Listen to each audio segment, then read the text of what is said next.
राजू, वकील साहब कितने बजे तक आएंगे? हमें शाम को निकलना भी है। अगर बाबूजी की वसीयत का नाटक नहीं होता तो हम कल ही निकल जाते। बाबूजी को क्या ज़रूरत थी वसीयत बनाने की? सब कुछ हम तीनों भाइयों का ही है, बराबर बांट लेते हम। दिल्ली में इतनी छुट्टी नहीं मिलती, ना ही बच्चों के स्कूल में, ना ही ऑफिस में। राजू के बड़े भाई बोले। राजू एक भोला भाला और सच्चे दिल का इंसान था। वैसे तो वो हमेशा हंसता मुस्कुराता रहता था, लेकिन अभी कुछ दिनों से उदास और खामोश हो गया था।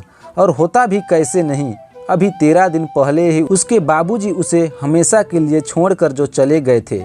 बाबूजी सिर्फ उसके पिताजी नहीं थे, उसकी पूरी दुनिया थे।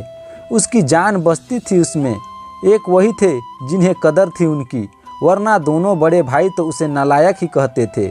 हाई स्कूल में था राजू जब माँ छोड़कर चली गई थी। उस समय भी उसके दोनों बेटे शहर में अपनी अपनी नौकरी पर थे। केवल राजू ही था उनके पास। मरने से पहले माँ ने राजू का हाथ पकड़कर कहा था, बेटा मुझे वचन दे, तू अपने बाबूजी को कभी अकेला नहीं छोड़ेगा, हमेशा उनका ख्याल रखेगा।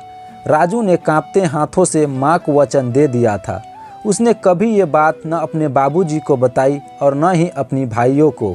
राजू के गांव में सिर्फ इंटर तक ही स्कूल था। बड़े भाई इंजीनियर थे, तो उन्होंने इंटर के बाद राजू को शहर बुलाया और इंजीनियरिंग करने की सलाह दी। छोटे भाई जो खुद एक डॉक्टर थे, उसने भी राजू को पूछा कि उसे जो भी पढ़ना है वो उनको बता सकता है। किसी भी अच्छे कॉलेज में उसका एडमिशन करवा दिया जाएगा। राजू पढ़ना चाहता था, लेकिन अपनी भाभीयों के व्यवहार की वजह से उनके पास जाने की हिम्मत न पड़ती। बड़े भाई की शादी तो माँ के सामने ही हो गई थी। पहले तब भी बड़ी भाभी कभी कभी गांव आ जाया करती थी, लेकिन अब तो उन्हें गांव आने में शर्म आती है। छोटे भाई ने भी माँ के जाने के बाद 1 साल बाद ही अपने साथ काम करने वाली डॉक्टर से शादी कर ली थी। उनको तो हमारे साथ उठना बैठना वैसे भी पसंद नहीं था। वैसे में बाबूजी को वहाँ रखना सही नहीं होगा। उनको गांव छोड़ के भी नहीं जा सकता अकेले। हरी काका ने तो कहा था कि चले जाओ राजू बेटा, मैं रख लूँगा बाबूजी का ध्यान। लेकिन राजू का मन नहीं माना। उसने आगे न पढ़ने का निर्णय लिया। बाबूजी ने बहुत समझाया था, लेकिन राजू अपने निर्णय पर अटल रहा। दोनों भाइयों के साथ साथ गांव के और भी लोग बाबूजी से कहते कि उनका छोटा बेटा तो नालायक निकला। बाबूजी कुछ नहीं कहते, बस मुस्कुरा जाते थे।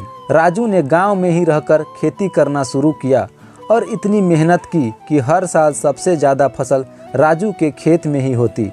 फसल बेचने के बाद जो पैसा मिलता, बाबूजी उससे और ज़मीन खरीद लेते। धीरे धीरे राजू की मेहनत रंग लाई और आसपास के गांव में सबसे ज़्यादा ज़मीन राजू और उसके बाबूजी पर थी। बाबूजी हमेशा कहते कि ये ज़मीन तेरे नाम कर देता हूँ, लेकिन वह हमेशा बाबूजी के नाम ही करा देता।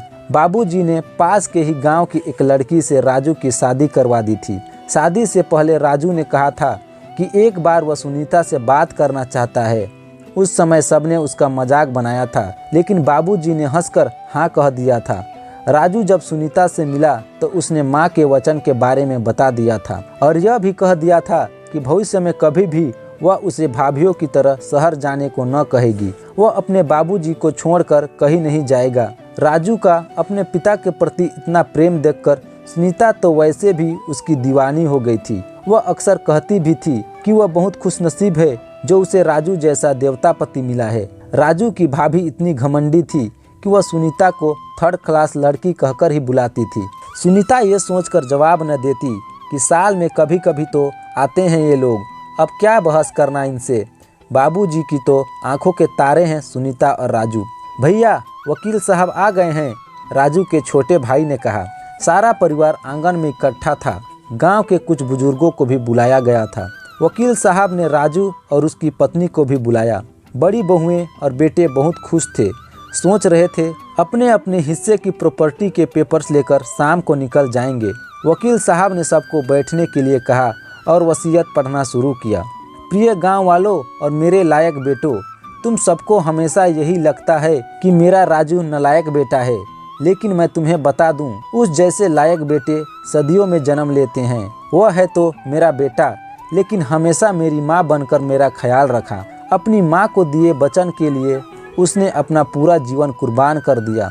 मुझे तो कभी पता ही नहीं चलता अगर मैं उसकी और सुनीता की बातें नहीं सुनता।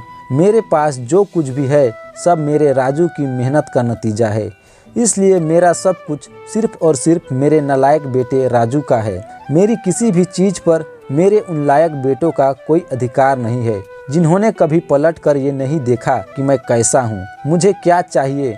मैं जब जब बीमार हुआ मेरे राजू ने मेरी देखभाल की। मेरे दोनों बेटों ने तो मुझसे मिलना भी जरूरी नहीं समझा। मेरी पत्नी के सारे गहने सिर्फ और सिर्फ मेरी बहू सुनीता के हैं। उन गहनों पर मेरी शहरी बहुओं का कोई अधिकार नहीं है, जिनको हम गांव वालों के साथ खड़े होने में शर्मिंदगी महसूस होती है। बाबूजी की वसीयत पढ़ी जा चुकी थी और वो सभी लोग जो राजू को नालायक बेटा कहते थे मुंह लटकाए खड़े थे।